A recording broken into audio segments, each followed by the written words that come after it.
Have you ever felt like you're still alive, still breathing, still smiling, talking, walking through life, yet deep down, there's a strange emptiness inside? You keep getting things done. You maintain your relationships. You make decisions that seem reasonable, but somehow you don't really understand why you're doing any of it.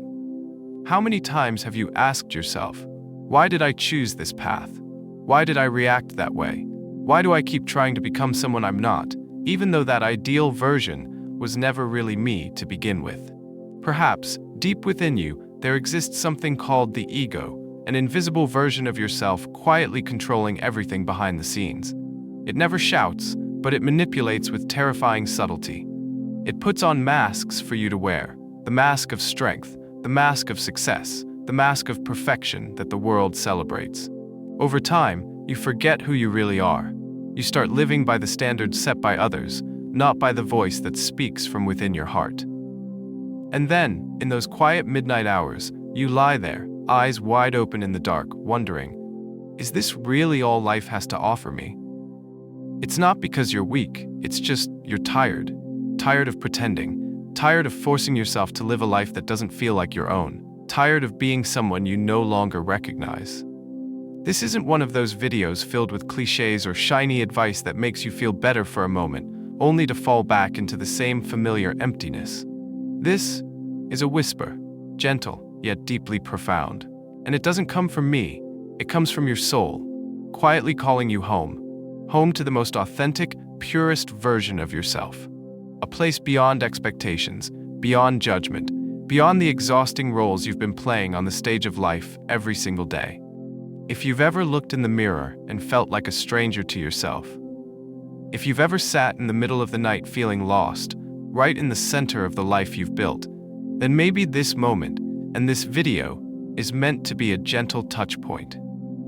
Like a soft breeze brushing through your soul, reminding you it's time to pause, take a deep breath, and truly listen to the voice within. Because you weren't born just to exist, you were born to truly live. What is the ego?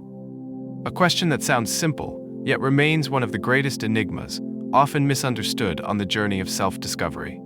Many people believe the ego is arrogance, a self that sees itself as the center of the universe, always right in every situation. Others mistake the ego for self-esteem, a sense of pride and respect for one's own worth. But if you dare to quietly look inward, beyond the surface, you'll begin to see the truth. The ego isn't simply excessive confidence, nor is it rightful pride. In reality, the ego is an illusion, a false self, shaped not by true understanding, but by the fear of being hurt, the longing to be accepted, the old wounds we've tried to bury, and the distorted beliefs we unconsciously absorbed from a very young age. It is a collection of roles we put on, to fit in, to avoid pain, to meet the expectations of others. The ego is the mask you wear every day, when you try to appear strong, successful, flawless. Not because that's who you truly are, but because you believe, only if I become this kind of person will I be worthy of love. But the price of that so-called worthiness is the loss of your true self, the raw, free, and pure essence within you. That's why understanding the ego isn't about eliminating it completely. It's about recognizing it, observing it, and gradually stepping out of its invisible grip. When you can do that, you no longer live to be accepted. You live to be yourself. Day after day, you tirelessly live by the standards others have set. You force yourself to hold up an image. You suppress your true emotions just to keep everyone pleased. You smile, even when your heart is worn thin with exhaustion. You learn to be worthy. You learn how to please. You learn how to fill the void with praise and approval from the outside, even as your inner world feels more and more hollow. And with time, you slowly become a shadow that can smile, succeed, be admired, but no longer knows who it truly is. Are you living or performing? Can you still hear your inner voice? Or are you just following a pre-written script, one where every role has been cast by society long before you even began? This journey doesn't ask you to change who you are. It simply invites you to pause. Pause in the middle of the chaos, in the midst of all expectations. Pause to take a deep breath and come home. Come home to yourself. Close your eyes for a moment, not to escape, but to listen. Listen to the soft, quiet signals rising from the deepest part of you. They don't shout, they don't explain, they don't ask for proof. They are simply you. No masks, no pretending, no need to please anyone anymore. And in that stillness, ask yourself, gently but truthfully, am I truly living or merely obeying a false self? We often believe we're the ones in control of our lives, that every decision we make, every action we take each day comes from free will, from ourselves. But have you ever paused, truly paused, and asked, is this really my choice, or just an unconscious reaction, guided by something else, something called the ego? The ego doesn't control you with loud commands. Instead, it operates silently, subtly, creeping through every fear, every craving for validation, every assumption you mistake for truth. It speaks in the whispers of reason and emotion, convincing you that you're living with intention, when in reality, you're simply following a script it wrote long ago. But if you take a moment to really listen, to pay close attention, you'll start to notice the signs, clear, specific signs, that the ego is quietly running your life behind the scenes. The first sign, you get easily offended and react defensively, sometimes intensely. A single gentle suggestion can make you uncomfortable. A passing glance lacking warmth can stay on your mind for hours. An unintentional action from someone can leave you deeply hurt.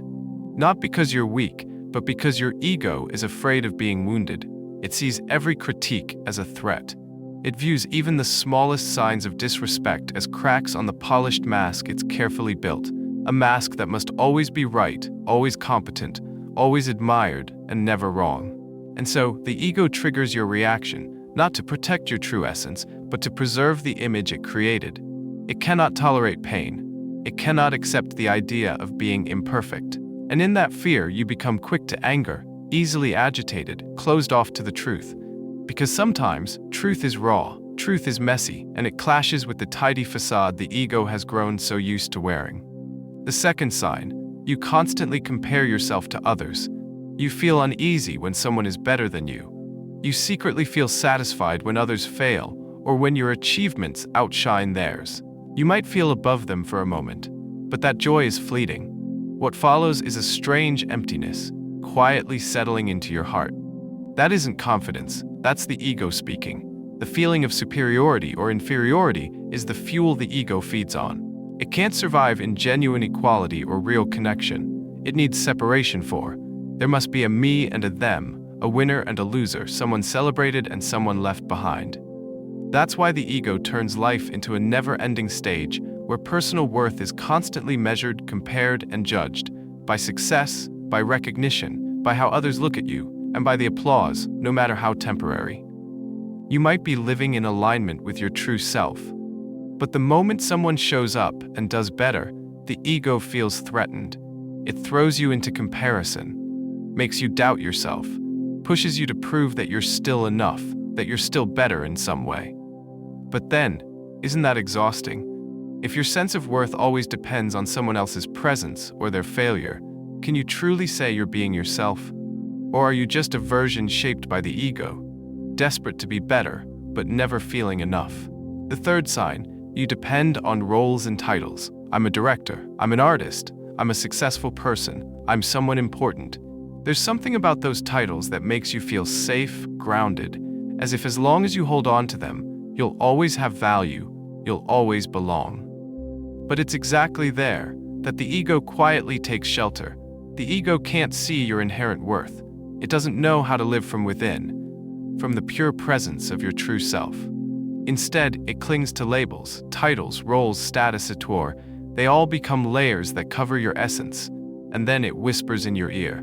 If you're not that person anymore, you are no one. So what happens if one day you lose your job? If the spotlight fades, no one calls your name, no one applauds. What remains when the titles are gone, when the roles are stripped away? Who are you when everything that once defined you disappears? That question terrifies the ego, because without those layers, it has no ground to stand on. But at that very moment, a door opens, a journey begins, a return to your true self. A place where you no longer need any title to feel whole, no longer need outside validation to know you have worth. Because true value doesn't come from what you do, it comes from who you are. The fourth sign, you constantly feel the need to prove, to perform, or to control. You get uncomfortable when people misunderstand you. You can't stay silent when criticized, even if it's just a passing comment. You feel an urge to win, in arguments, in games, sometimes even in the smallest conversations. Silence makes you uneasy. Uncertainty makes you feel less worthy. So, you do everything you can to speak up, to take charge, to prove I'm right. I make sense. I deserve to be heard. But that's not your true self speaking. That's the ego in motion. The ego can't stand feeling unseen. It doesn't know how to exist in stillness. It needs to be noticed, to stand out, to feel superior, as if recognition alone could validate its existence. But the price you pay for that recognition is your inner peace. The ego turns you into a warrior, not on a brutal battlefield, but in countless invisible wars, arguments, defenses, explanations, rebuttals. You keep fighting endlessly just to protect something that, deep down, you're no longer even sure is worth defending. And the most painful truth? Most of those battles, no one really cares about. So ask yourself, is what you're trying to protect truly the truth, or just an image the ego created? Does winning that conversation really matter, or is it just an unconscious reaction, a habit the ego has carefully nurtured over the years? When we are born, we arrive into this world like a blank canvas, pure, full of feeling, without fear, without boundaries, without judgment. We cry when we're sad. We laugh when we're happy. We love unconditionally and embrace the world just as it is. Every emotion flows freely, unfiltered, unmasked, unrestrained. We live in alignment with our raw, original essence. But then, little by little, the ego begins to form. Quietly, subtly, without noise, it grows within us like a protective shell, layered day by day, often without us even noticing. From our earliest years, the ego starts to take root in seemingly harmless moments when we first feel that we're no longer loved simply for being ourselves. Each time you were rejected, each time you heard, "Be good," or "Mommy won't love you," "Why can't you be more like your friend?" "Stop crying, you need to be strong." Each time you had to stay silent, suppress your emotions just to please the grown-ups, to be praised, to feel loved, to not be abandoned. Another invisible brick was laid in the foundation of the ego. You learned to smile even when your heart was in chaos. You hid your tears for fear of seeming weak. You tried to become the good child, the top student, the well-mannered one, all to earn a single look of approval, a praise that seemed harmless, yet cost you something real. And just like that, day by day, you traded the truth of your inner world for acceptance from the outer world. You stopped living from authenticity and started living from expectation. You were no longer yourself, but a version of you that the world wanted to see. As you grow up, the ego doesn't disappear. On the contrary, it is nourished day by day by the constant messages society pours into you. From school, the media, comparisons, judgments, and wary glances, you gradually learn to measure your worth, not by how you feel inside, but by the standards imposed from the outside. You begin to believe, you must succeed to be worthy of pride. You must be better than others to earn your place. You must be beautiful, fit the trend, meet the standards, to deserve love. None of these beliefs are inherently wrong, but when they become the only standards, when they become the absolute measure of a human's worth, that's when the ego finds fertile ground to grow. It expands within you, feeding on expectations and fears. It dresses you in dazzling masks to hide the parts of you that feel not enough. So you won't be compared, so you won't be judged, so you won't feel inferior or lost in the crowd. And somewhere in that relentless cycle of proving yourself, you forget who you once were. You forget that you were once so real, so free, so whole, even without a single achievement to boast of, without praise to hold on to, without anyone's validation. You were complete simply because you existed. Eckhart Tolle once said, "The ego is not an entity, it is a mistaken identity." The ego has no true form. It's not a monster to be slain, nor a friend to lean on.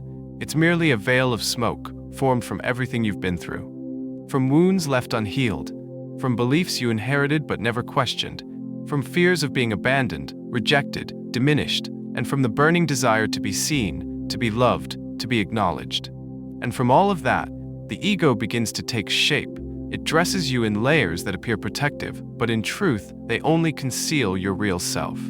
The most important thing is not to defeat the ego, it's simply to recognize it, to see it, Because the ego only holds power when you're unaware that it's operating. Freedom doesn't begin with resistance, it begins with awareness. When you sit still and truly listen, when a strong reaction rises within you and you can gently say, this is the ego speaking. This is an old fear resurfacing. This is not my true self. No judgment, no rejection, just seeing that alone begins to free you from the unconscious loop. Because light does not need to fight the darkness, it only needs to show up. Understanding what the ego is, that's only the first door gently opening, but that door merely brings you to the threshold of awareness. The real challenge doesn't lie in theories or definitions. It lives in the everyday moments, where the ego no longer shows itself clearly, but hides within ordinary reactions. A disapproving glance, a compliment that lifts your pride, a wave of discomfort when someone misunderstands you. The ego shows up in the smallest moments, when you get angry, when you feel inferior, when you're left out, ignored, dismissed. And here's the thing, the ego never announces itself with, "Hey, I'm the ego." Instead, it makes you believe you must react, you must prove something, you must protect some image, just to feel valuable. But the answer isn't found in force, in resistance, or in rejecting the ego. Because the ego doesn't dissolve by being hated. In fact, it grows stronger through resistance. The journey back to your true, pure, and free self begins with something very gentle: observation, awareness, presence, without judgment. When you become quiet enough to see the ego operating, without identifying with it, that's when you begin to live authentically, rather than just reacting. And from that space, a deep, quiet freedom begins to grow, not from becoming someone else, but from coming home to who you already are. 1. Observe without judgment. Next time you feel anger, jealousy, inflated pride, or deep shame, don't rush to react. Don't immediately push back.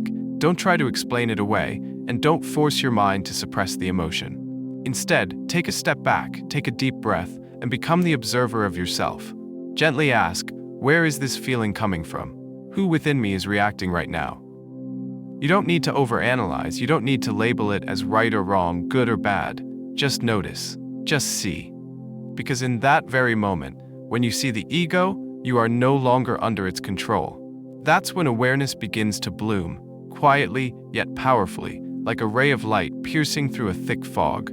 2. Meditate and return to the present moment. The ego cannot survive in the present. It only exists in two places: in the past, where it clings to wounds and uses old memories to define who you are; in the future, where it weaves expectations and creates perfect images of who you must become. But the present moment, that's the only place where you truly exist, and the only space where the ego has no ground to stand on. Just a few minutes each day. Sit still, close your eyes, do nothing. Simply notice your breath, the gentle rhythm of life flowing through you. No need to control anything. No need to meditate the right way. No need to silence the mind or force stillness. Just be present, simply and fully. And slowly you'll begin to realize that silence isn't boring. It's not empty. On the contrary, it becomes a gateway to a deep and quiet freedom, where you're no longer swept away by emotions, no longer ruled by thoughts, no longer playing roles, and no longer trying to become anyone other than who you already are. 3. Keep an emotion journal. Separate the ego from your behavior. One of the ego's most subtle tricks is making you identify with your emotions. You're not just feeling sad, you start believing you are a weak person. You're not just angry, you quickly label yourself as someone hot-tempered or out of control. But emotions are just temporary states. They come and go. They are not you. You are the one who observes them. And one simple yet powerful tool that can help you make this distinction is emotion journaling. No need to be poetic. No need to write pages and pages. Just shift the way you speak to yourself. Instead of writing, "I'm someone who's easily hurt," try, "I noticed that I felt hurt just now." Instead of thinking, "I'm always angry," write, "I observed that a wave of anger just arose within me." It's just a small change in wording, but it's enough to create distance between you and the ego. You are no longer the emotion itself. You are the one witnessing the emotion, and that is freedom. 4. Ask yourself, who is speaking within me right now? There will be moments when you feel an urge to prove yourself. Moments when you feel the need to compete, to be right, to withdraw in pain, or to explode in anger. in that exact moment, don't rush to react. Pause, just for a breath, and gently ask yourself, who is speaking within me right now? Is it the voice of deep intuition coming from inner truth, or is it the familiar whisper of the ego, trying to protect your image, your status, your pride? You don't need an immediate answer, because the purpose of this question is not to analyze, but to create a space of awareness. And within that space, you begin to step away from unconscious reactions. You are no longer driven by emotion or ego, you become the observer, and from that space, you gain something precious, the power to choose. Sometimes, a single question, asked in the right moment, is all it takes to keep you from falling back into the same old loop. You don't need to defeat the ego. You don't need to force yourself to be perfect. You don't need to pretend that you're always aware, always right, always at peace. You only need to notice. You only need to observe without identifying, because you are not your fear. You are not your title, your role, or your achievements. You are not the opinions or judgments others have about you. You are the observer. You are pure awareness, quiet, deep, beyond words. And when you begin to live from that place, the ego doesn't need to be conquered. It simply fades away, like a thin mist dissolving in the light of dawn.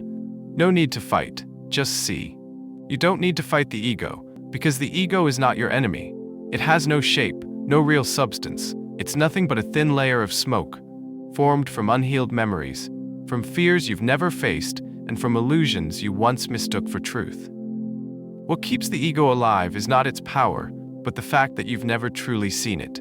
And the only thing you need to do is not to resist, not to deny, not to eliminate, but simply to recognize, just a touch of awareness. Because, just like darkness cannot survive when light appears, the ego cannot exist when you are awake. You are not your wounds. You are not the role you've tried so hard to play perfectly. You are not your mistakes, nor the labels others have placed on you. You are the one who sees all of that. You are the stillness behind the noise in your mind, the clear space behind every emotion, the pure life that needs no validation and doesn't have to become anyone else. And when you return to that, when you begin to live from that wordless, unreactive, undefended place, you will feel a deep, quiet freedom you may have never known before. Freedom doesn't come from holding on, it comes from letting go of the ego's need to control. Thank you for listening, for pausing, for giving yourself this moment to awaken. If this video touched something within you, give yourself a moment of stillness. You don't need to do anything, just be present and feel. If what you just heard awakens something inside, a vague emotion you can't name, a gentle stirring, or simply a rare moment of quiet in a mind that's usually so loud, then no, it's not a coincidence. It's your true self, whispering, inviting you to come home. If you felt something resonate, please consider liking, subscribing, and sharing this video with someone who might need it. Someone who feels lost in life. Someone who's searching for themselves. Someone who longs to touch the quiet truth that lives in the heart. This could be a gift you offer a close friend, a note to your future self, or simply a gentle encouragement for your own soul, right here, right now. Thank you for being here, for taking this time, for choosing to walk alongside me on this journey. Your presence is not only precious, it's proof that we are not alone on the path back to our truest self. I'll see you in the next video, where together we'll continue exploring the nature of being, stillness, and the essence of true freedom.